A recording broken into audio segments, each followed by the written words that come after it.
today I'm going to be making the dungeon pie from Delicious in Dungeon. Delicious in Dungeon is an anime that took off this year and I absolutely loved it. To make this dungeon pie, I don't have to forage around any random dungeons, but I am going to be making this from scratch. So strap in and let's make some dungeon pie. And forgive me for the audio for this first section, I still don't know how to make a YouTube video. Now in Delicious in Dungeon, Senshi, one of the main characters, who is admittedly the chef of the entire adventure, makes this dungeon pie with a crust, but that crust is bell pepper, or what we know of as bell pepper. But the bell pepper is really interesting because we're not actually going to eat it. It's just there to protect the egg that we're going to make in just a minute. For this, I'm gonna throw this on the stove and steam this for about 15 or 20 minutes, just until the skin is nice and soft to peel, and then we'll come back to it. Now the main part of this is going to be the eggs. But what was interesting is that he didn't really talk about using eggs. He actually didn't talk about much at all, which is a common theme in Delicious in Dungeon, and this is why I'm kind of diving into it. So this way, if we're curious, we can make some of this stuff in real life. So to emulate the scorpion slime, I just have some egg whites. This is 1 cup of egg whites that I'm also going to be adding 4 whole eggs to. This does have to get whisked really, really well, so this way it bakes evenly. And yes, I said bake, which is not something they actually did in the anime. But I'll talk about why they should have baked it in just a minute once we actually bake it. I'm gonna whisk this together and then I'm gonna add in about a 1/4 cup of heavy cream. This is gonna make it really, really luscious, very fatty, very rich, and it's going to make it a little more dense when it cooks. Give this a quick, make sure that all of this is fully combined. Air fryer is yelling at me because I do need to work with that in just a minute. I'm gonna put the eggs aside for now. We're gonna season that right before we bake it. Now the reason why my air fryer, yes, air fryer, is yelling at me is because I also want to add in some potatoes. In the anime, Senshi added in some fruits and other things to this, so I wanted to make sure I could add something on my end, but we have to cook the potatoes first. I also have some fruits here that I'm going to be showing you in just a minute. Now for these, I'm going to cut these into kind of similarly sized pieces, and we don't want these to be too big. Otherwise, when we go to add this to our quiche batter, they're gonna take up too much room around the egg. That just means it might have a better chance of falling apart if we don't cut these. So I'm gonna slice these up just a little bit, cutting them into, I don't know, like 1/4 inch medallions, like not too big, not too small. This is what they look like. These are gonna go back into this bowl, season with some salt, just about a tablespoon of oil. I'm using olive oil, but you can use whatever oil you really want. Give these just a quick toss. This is super, super easy. This is also one of my favorite ways of making potato. The air fryer is pretty awesome for potato. I'm gonna throw these in here, make sure they're not stacked on top of each other so they cook evenly. And then it's gonna go in for about 18 minutes. Now while that's working, we're gonna prep out just a few more things. One of them is some cherry tomatoes. It looked like Senshi had used cherry tomatoes, so that's what I'm gonna be going for. Or what I think would be cherry tomatoes. These are just gonna get cut in half. Once they're cut in half, these are done. He pretty much puts these in raw, so we're gonna go with that as well. They are gonna leach some liquid, but that's fine. The other part is just 1 shallot. I actually couldn't tell what Senshi had used here, but I'm gonna say it's some shallot that I'm going to lightly caramelize. I'm actually really curious on how this is gonna taste because I've actually never made a frittata or a quiche with fruit in it. But the fruit that I picked is something that I grew up with, so maybe you'll really like this too. But for the shallot, I'm dropping in those straight into my cast iron pan. I'm gonna add in just a small dab of butter to this. Hit this with some salt immediately. I know it's weird, it looks like I'm just seasoning the pan, but it'll be fine. And I'm also going to add just a small drizzle of oil to this in addition to that butter. Now this is gonna cook for just a few minutes, not too long. I just wanna get a little bit of color on those shallots and cook it with that butter. The one thing I am concerned of is not cooking the tomatoes even just a little bit, because they're gonna leach a lot of liquid. But I do want to add those in. I just want to see what they come out like. Not cooking down all of your additions for a frittata or a quiche can make it a little bit runny and a little bit watery. Now these shallots are going to be accompanied by this. These are dates. If you've never had a date before, they're delicious. I grew up eating these with breakfast, so this kind of fits really well. My mom would take the dates, she would cook them in a little bit of butter and then add them to eggs, and it was one of my favorite things. It still is to this day. So to bring back some of those memories for me, I'm gonna be adding my dates to these shallots with that butter. This way the dates will get nice and caramelized. You're going to get this really beautiful brown butter, earthy, sweet, salty. Oh, it's so good. I'm gonna turn the heat down, saute this up for just another few minutes until the dates get nice and soft. You don't want to cook dates too long because they will caramelize and burn too quickly. Now this is what my dates and shallots cooked in butter look like. Honestly, you could take these and just put them on anything and it would probably be amazing. I'm putting these on a plate to cool down so this way we don't add any hot items to our eggs. Otherwise, the eggs are gonna kind of start to cook in a weird way. Now with the dates and shallots finished, I have my tomatoes ready to go, the eggs are ready to go. The potatoes have about 30 seconds, so I'm just gonna pull these right now and I'm gonna show you what they look like. Look at the color that these get in the air fryer. Oh my God, dip these in just a little bit of ranch dressing, into ketchup, honestly just eat them like this. I'm so tempted, but they're so hot. I'm gonna make some room on this plate for the potatoes to cool down so I don't have to make too many things dirty. Oh God. Okay, okay. You just don't want to stay in there, do you? Oh, it's so hot.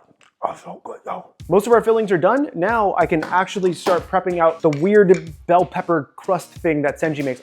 I have some thoughts about this, but first I have to tell you about today's sponsor, Cooking with Chaos, my brand new infinite recipe card system.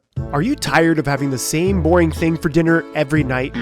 Are you frustrated with trying to make complicated meals you found on Pinterest you might not even like?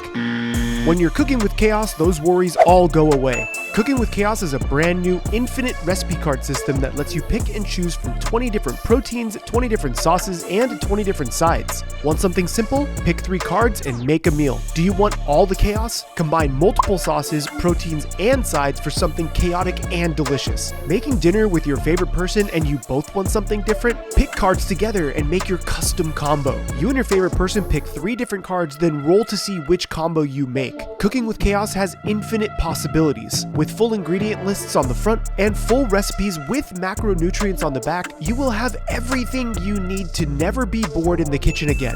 So what are you waiting for? Start Cooking with Chaos today by pre-ordering at cookingwithchaos.gg. That's cookingwithchaos.gg and you will receive 3 free cards from a future expansion pack with every pre-order. Head over to cookingwithchaos.gg to pre-order now. If you guys want to pick up Cooking with Chaos, you can pre-order it now, and this is a crowd-funded campaign over at cookingwithchaos.gg. If you want to get those bonus rewards by pre-ordering early and get yourself some extra free expansion cards, you can pre-order at cookingwithchaos.gg. This project is coming to life because of you and because of whatever went on in this crazy head of mine. Just like that crazy head of Senji's. Let's check on these bell peppers, yeah?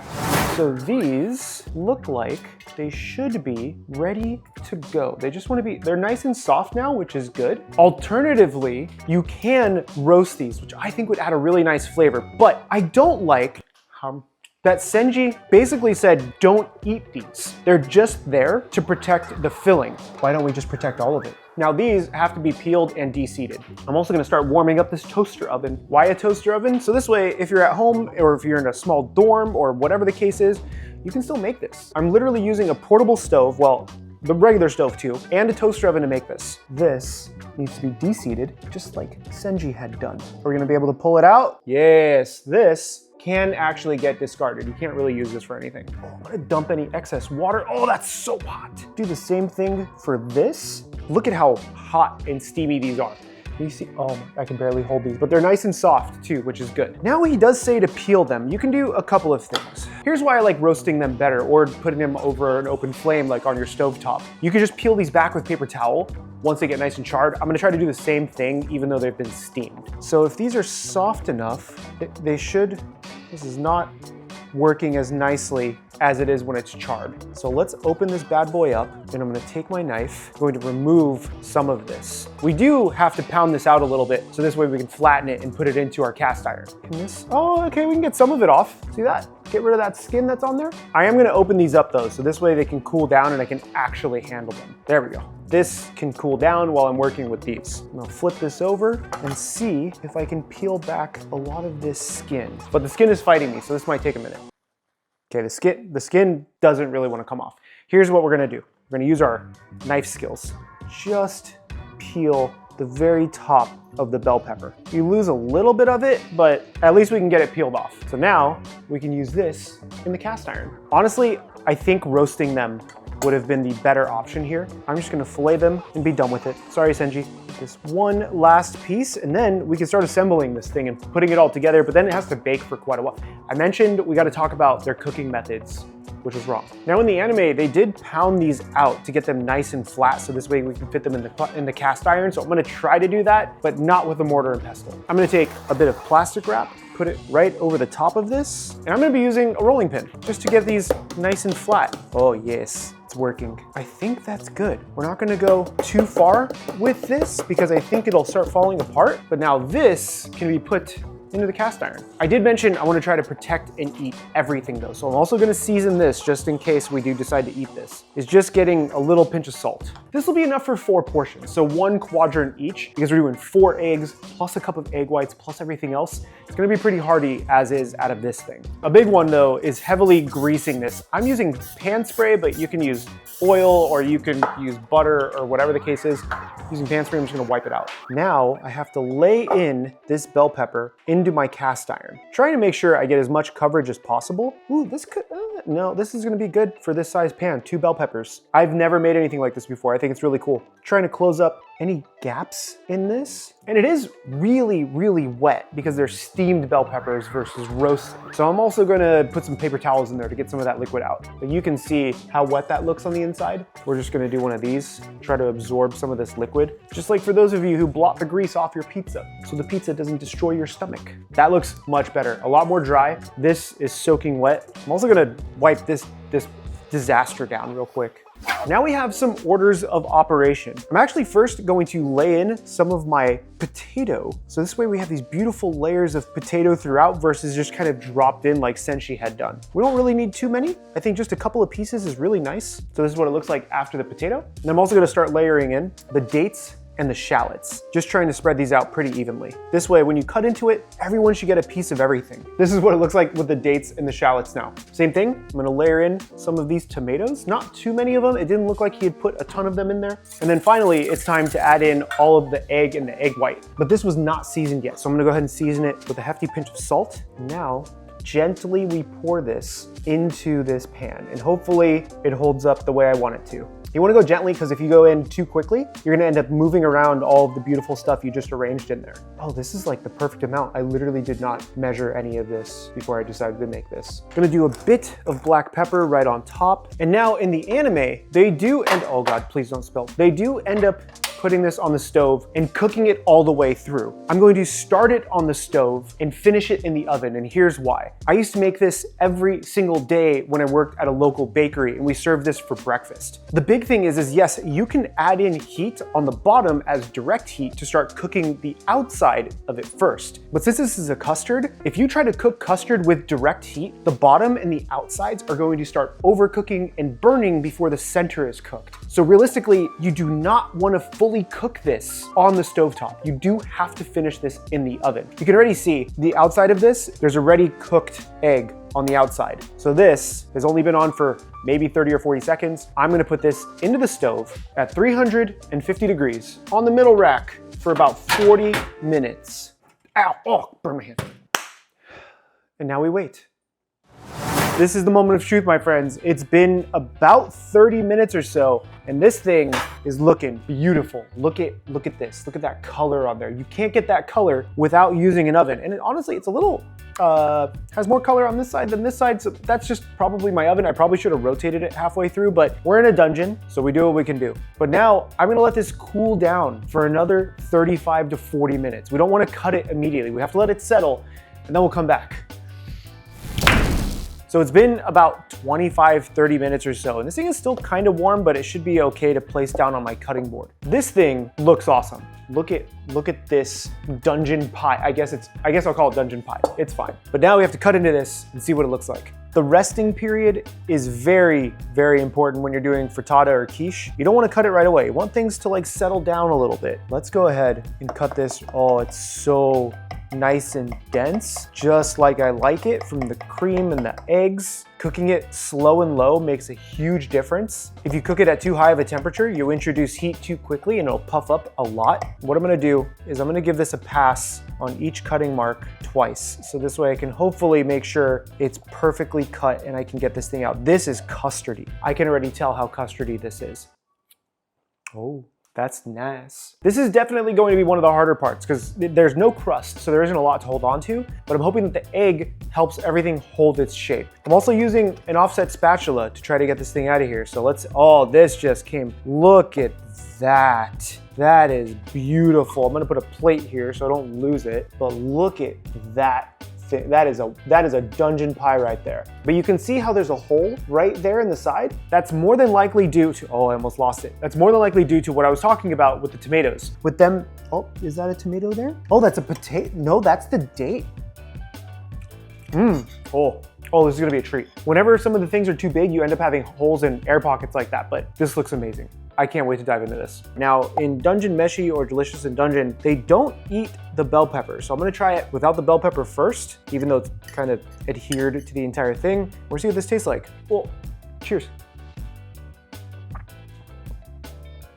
It's super custardy. Look at the inside of that. You can see how nice and dense it is. The potato comes through really well. There's a hint of sweetness from those dates that we added. Everything is actually pretty mellow and really savory and really nice. It's just a little bit of sweetness, a little bit of savory, salty. This just looks like custard to me. You know, it just tastes like custard, you know? Boop. But because of the way we cooked it, I could also eat the bell pepper, which adds quite a bit of sweetness at the bottom. So I'm gonna try that too. Cheers. Make it like this and try it with the bell pepper crust. This is pretty fantastic and it was super easy to make. And the only thing you need to do next is pre-order Cooking with Chaos at cookingwithchaos.gg, today's sponsor. It's my brand new infinite recipe card system and I can't wait to get that into your guys' hands because then we can keep feeding Gandalf. My name is Chef PK and remember, keep playing with your food.